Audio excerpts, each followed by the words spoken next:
Hello everybody, I want to talk about what it's like to come out of a coma post-stroke. I don't know why I'm smiling about it. It was absolutely horrendous.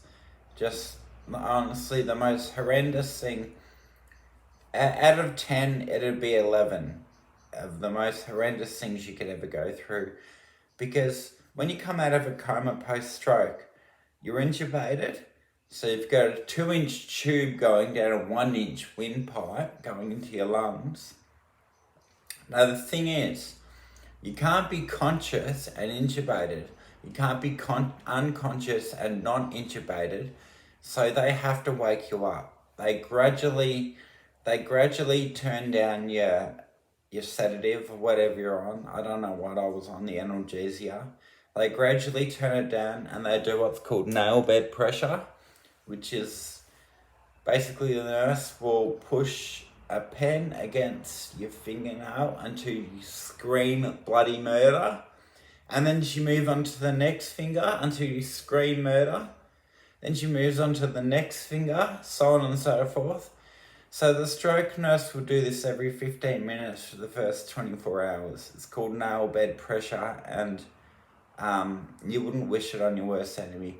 So coming out of the coma, I didn't know, like last I knew, I was running with my dogs and I've woken up, a week or two later in a hospital room.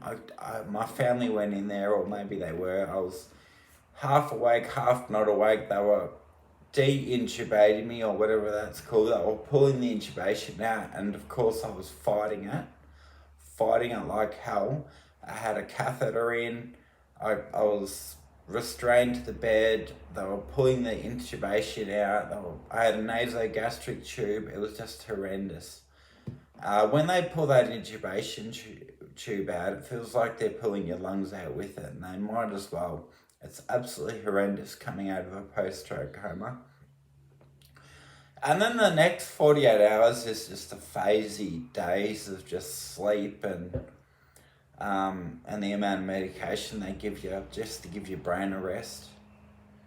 So the next few days you kind of see familiar faces, family coming in and out, but you don't really know what's going on, where you are or anything like that. So I hope that clears up what it's like to come out of a coma post-stroke. I think I was in a coma for about 3 days, or around 3 days, just because when you have a stroke, they give you a CT angio or an MRI, whichever is available.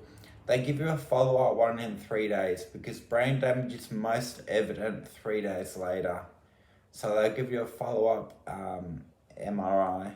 I had a CT angio 3 days later. The funny thing is that the nurse put the emergency call button for the CT angio in my hand, and she goes, "Squeeze this if you get freak out or if you need to come out in an emergency." I said, I've had a stroke. You've just given it to my left hand. And she's like, "I'm so sorry. I'll give it to your other hand." She goes, "I didn't read the notes. I'm so sorry." So that's another funny story about things that happen after strokes. I'm pretty lighthearted and I do speak euphemistically quite a lot. So let me know what you think of the channel. Keep emailing me. Add me on TikTok. Subscribe on YouTube. Do all the things on the internet. Do its thing. So that's what it's like to come out of a coma post-stroke, guys. It's out of horrendousness or pain, it's about 11 or 12 out of 10.